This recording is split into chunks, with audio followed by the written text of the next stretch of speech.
When I traveled on a work trip, my mom forced my fiancé to marry my younger sister.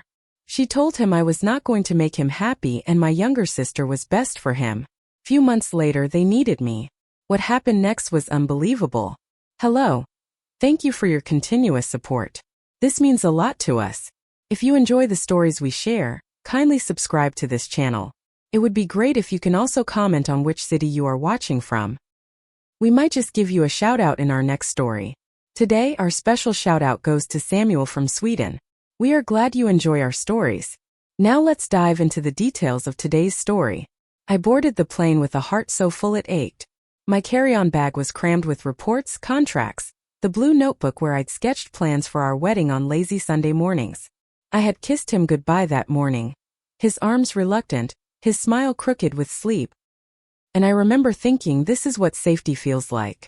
I replayed it on the plane over and over the way people do when they want to cling to a moment without knowing it's already dying. I didn't feel the small fractures forming, didn't hear the silence growing heavy behind me as I soared into the clouds. The first call I missed was from Mia, my closest friend, but I figured it was a harmless catch-up. Then my sister texted a vague, "Call me when you can," but I was buried in meetings and presentations, desperate to impress a client that could change everything for our firm. I smiled politely through boardrooms, scribbled notes in the blue notebook during stolen minutes, and promised myself I'd call everyone back once I was home, once I could breathe. I didn't know home was already being rewritten without me. I didn't know the ground was vanishing beneath my feet. It was 3 days later when I finally called Mia that I heard the wobble in her voice. She asked if I was sitting down. My mind raced ahead. An accident, a sickness, but nothing could have prepared me for the words that spilled out. My fiancé had married my younger sister. Not weeks or months down the line. Right then, while I was still scheduling flights, still dreaming of him, I clutched the phone so tightly it dug into my skin, but I said nothing. I let her explain that my mother had arranged it, had told him I would never make him happy, that I was too ambitious, too cold, too much. She had painted my sister as the sweet, nurturing alternative, and he had believed her. The hotel room tilted and spun, but I stayed still, sitting on the cheap carpet, the blue notebook open beside me where I'd been mindlessly sketching reception ideas minutes before the call. A smear of pen stretched across the page, a useless blueprint for a life that no longer existed. I didn't cry. Something colder, something heavier settled over me. A kind of death that didn't come with funerals or sympathy cards. A death no one would mourn but me. I booked the next flight out without telling anyone. I erased myself without ceremony, deleting my travel itinerary from the shared family calendar, shutting off my phone once I landed in a city thousands of miles from where betrayal waited with open arms. I didn't call. I didn't demand explanations. I knew explanations were useless when the people you loved had decided you were disposable. I moved into a tiny studio apartment, the blue notebook shoved in a suitcase under the bed like a relic from another life.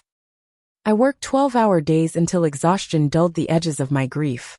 At night, I stared at the ceiling and wondered how much of my life had been a lie. There were no apologies.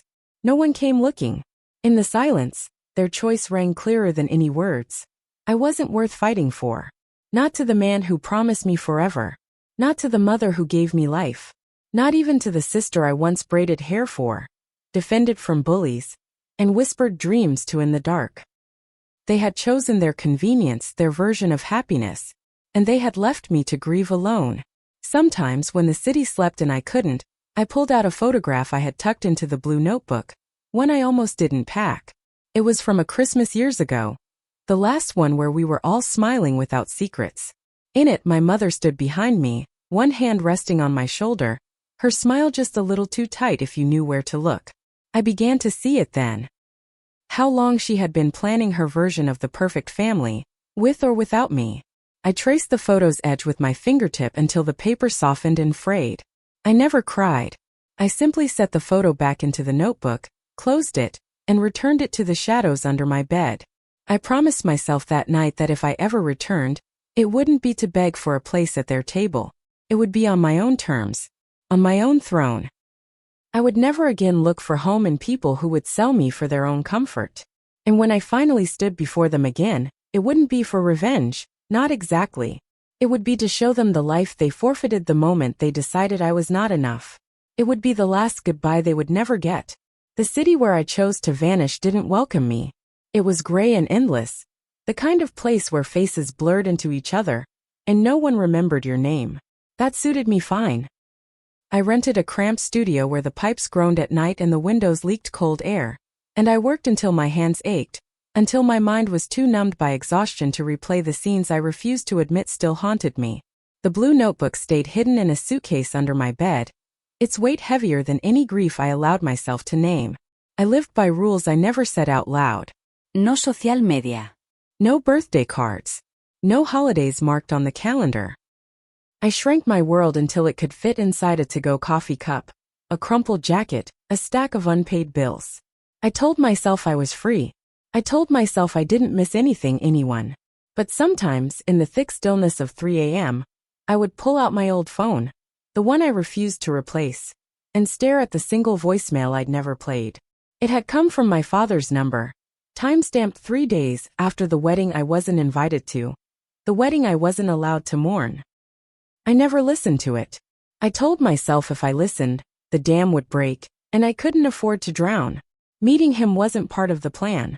I wasn't looking for kindness. I wasn't looking for anything. He wasn't loud, or charming, or ruthless the way so many others in the city seemed to be. He was quiet, steady. He didn't flinch at my silences or my scars. His name was Daniel, and he had built his empire from the ground up, brick by battered brick, until no one could take it from him. He understood, without needing to ask, what it meant to be abandoned by the people you thought were unbreakable. Maybe that's why, when he asked if he could take me to dinner, I said yes. Falling in love was nothing like the movies. It was slow, careful. Two people circling each other, wary, wounded, unwilling to believe in safety until it had been proven 1,000 times over. He never asked about my family. He never pried about the past. He gave me space to rebuild myself in my own time, without judgment, without pity. It was the first kind of love I had ever known that didn't demand I shrink myself to fit someone else's need. When he proposed, there was no grand gesture, no flash mobs or hidden photographers. He simply handed me a simple ring over coffee one morning, his hands steady, his eyes steady. "You don't have to say yes," he said. "You don't owe me anything." And somehow that was the moment I knew I could say yes and mean it. We married quietly. No family, no friends, no borrowed traditions. Just the two of us in a city that still didn't know our names, and that felt perfect. After the courthouse, I went home and dug out the blue notebook. It smelled musty and old, the paper inside warped slightly from being shoved into storage for so long. I flipped through the pages. Lists of wedding venues, doodles of table settings, guest lists that now felt like cruel jokes. I thought I would cry. I thought I would rage. Instead, I found myself smiling, small and sad. I had survived the death of every dream I once thought would save me. I didn't need to drag those broken ghosts into this new life. I tucked the blue notebook back into the suitcase without ceremony. I didn't need it anymore. But I wasn't ready to let it go yet either. Some wounds need time to finish bleeding out before you can stitch them closed. That night, curled against Daniel's chest, I stared at the voicemail notification glowing faintly in the dark. One missed call. One unheard message. I thought about deleting it. I thought about listening. In the end, I did neither. I turned the phone off and set it face down on the nightstand. Some endings didn't need to be heard to be real.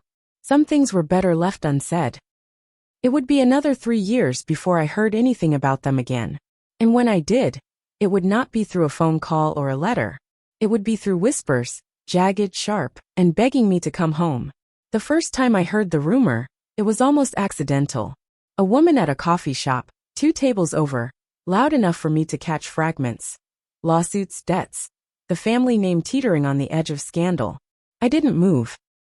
I stirred my coffee slowly, pretending I wasn't listening, pretending my heart hadn't started hammering against my ribs. Over the next few weeks, the rumors grew teeth. Business partners pulling out. Customers whispering about fraud. The family business, the empire my father built with blood and bone, was collapsing, and I hadn't even needed to lift a finger. I didn't feel triumph. I didn't feel sadness. I felt something colder, something heavier, settling into my bones, Inevitability. Daniel noticed, of course. He always did.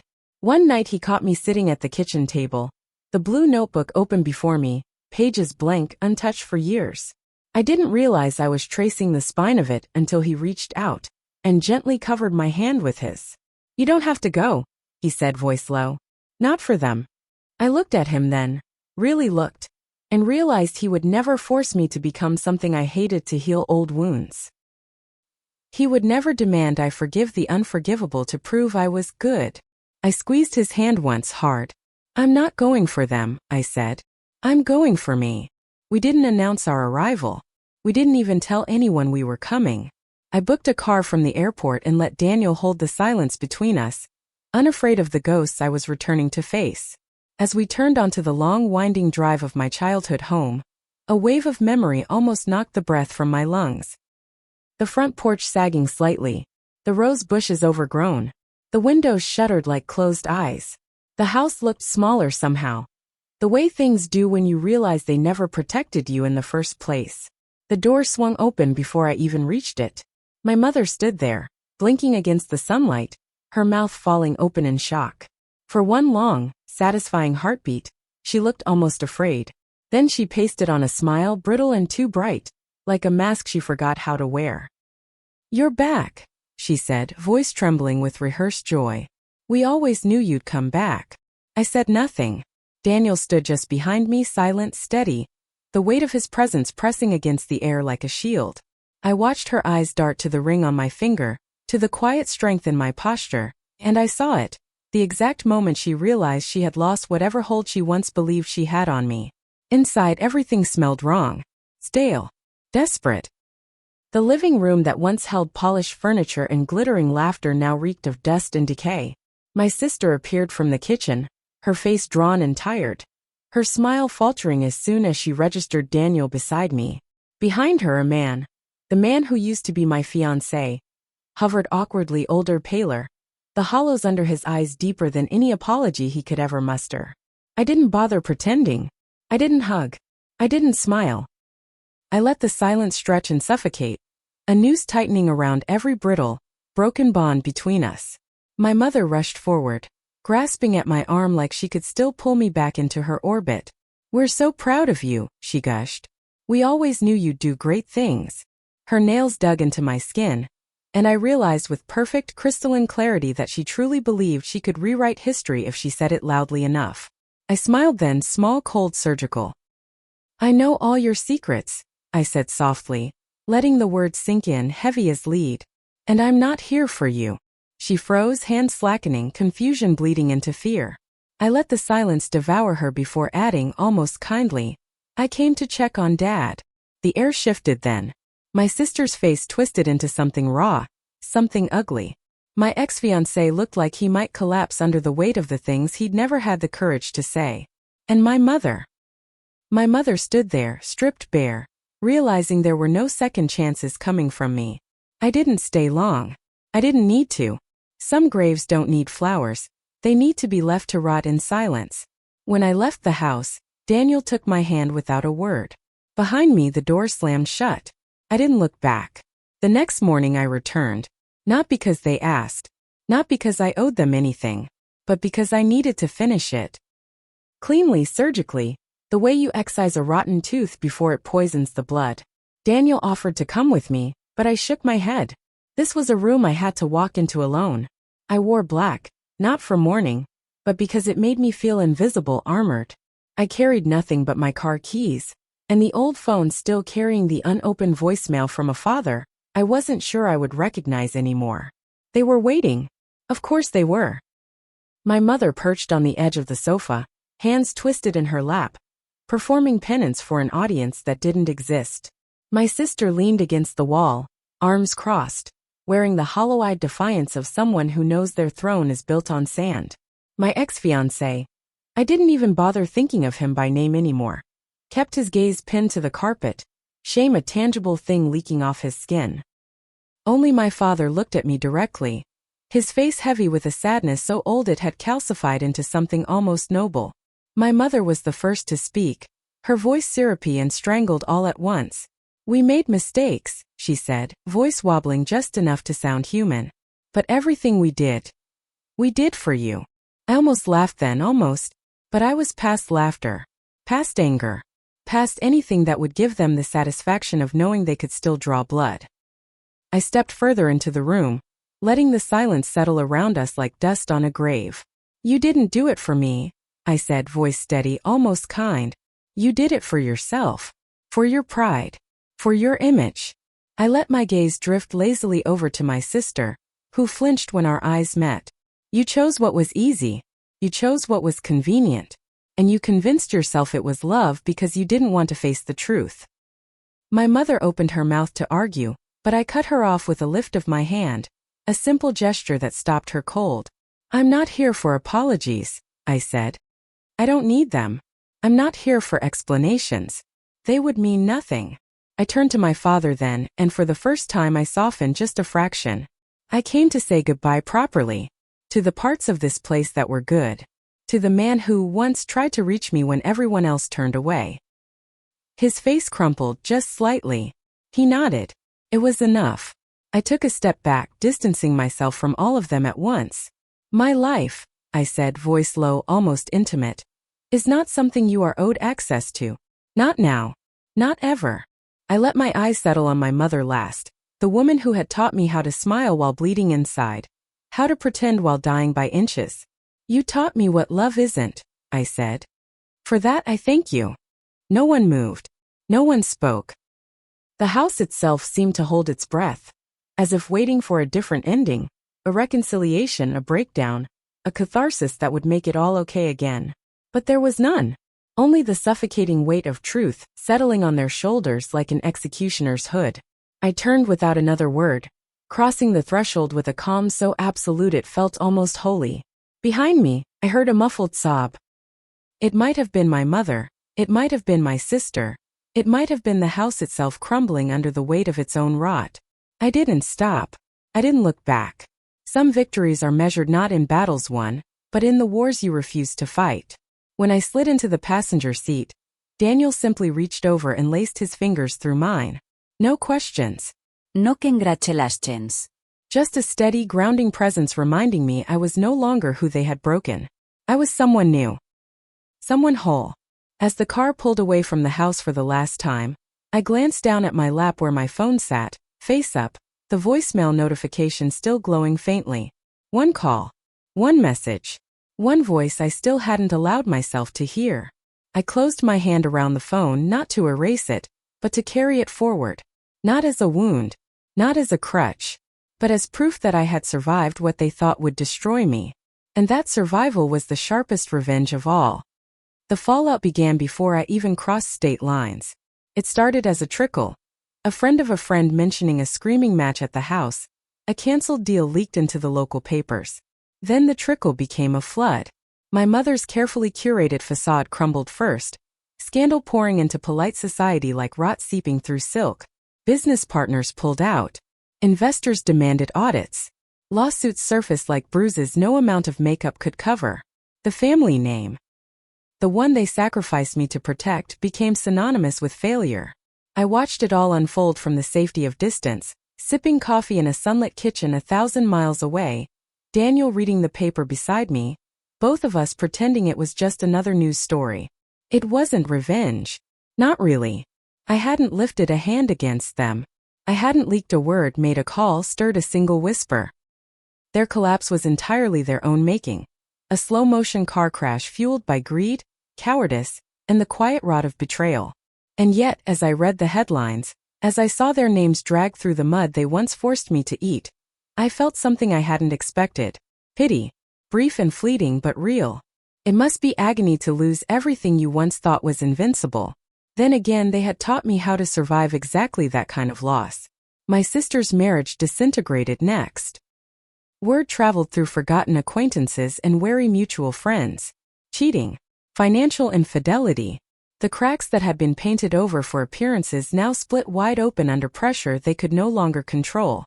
She tried to claw her way back into favor, throwing lavish parties no one attended, posting hollow declarations of love and strength online. But the world had moved on. No one cared. No one reached out. In the end, she was left clutching the tattered remains of a life built on stolen promises. And him, the man who once knelt before me with a ring and a vow, he did not escape either.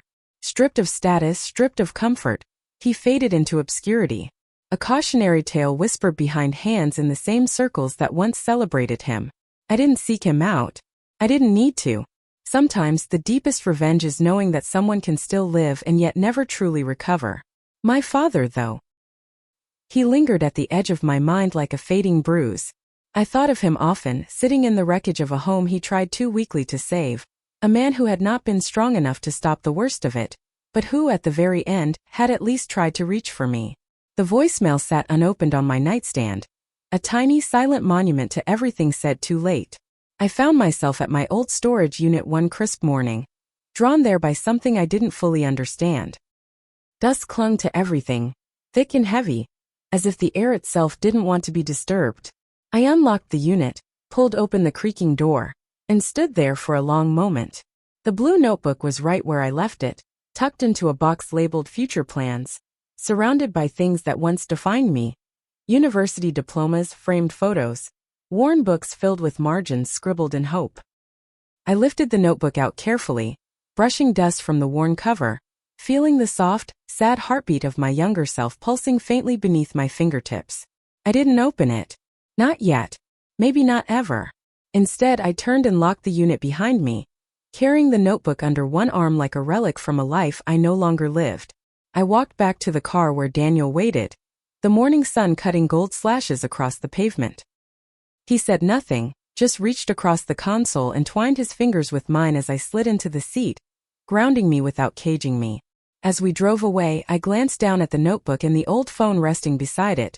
2 artifacts, 2 burdens, 2 proofs that I had crossed a line no one could force me to retreat from. The past was crumbling behind me, brick by jagged brick. And for the first time I didn't feel any need to look back. It was twilight when I finally knew what I needed to do.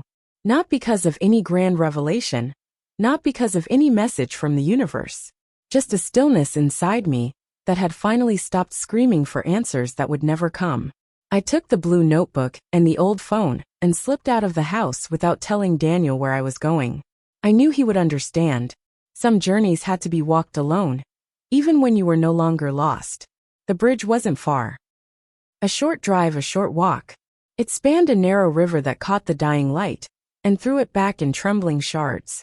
The air was crisp, laced with the scent of wet stone and cold water. I leaned against the railing, the notebook heavy in one hand, the phone heavy in the other, and let myself feel the full weight of everything I had carried for far too long.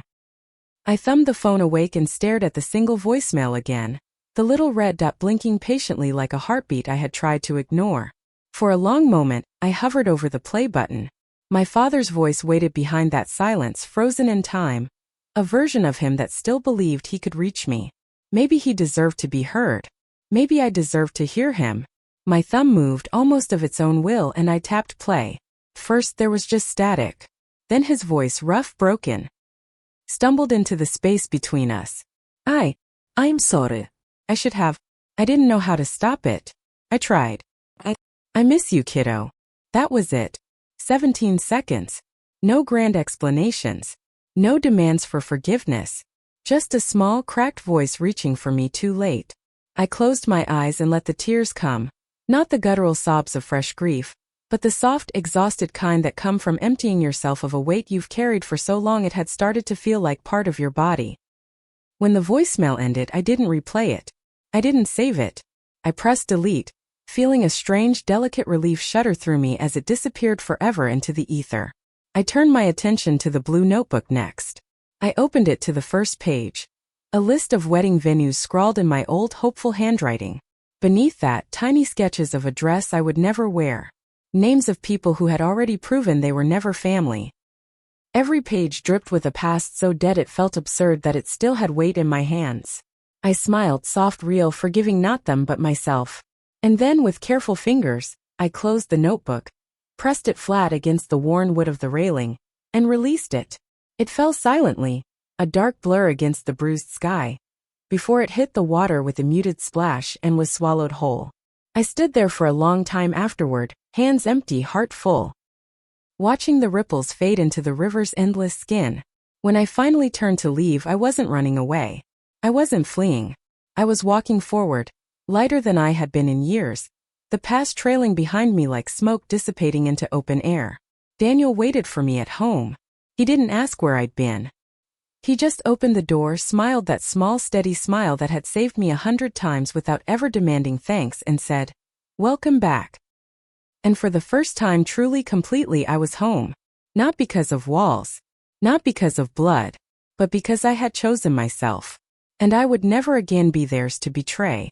Subscribe for more gripping revenge and redemption stories. New secrets, betrayals, and emotional victories are posted every day. If you're ready to reclaim your story, you're in the right place. See you soon in the next one.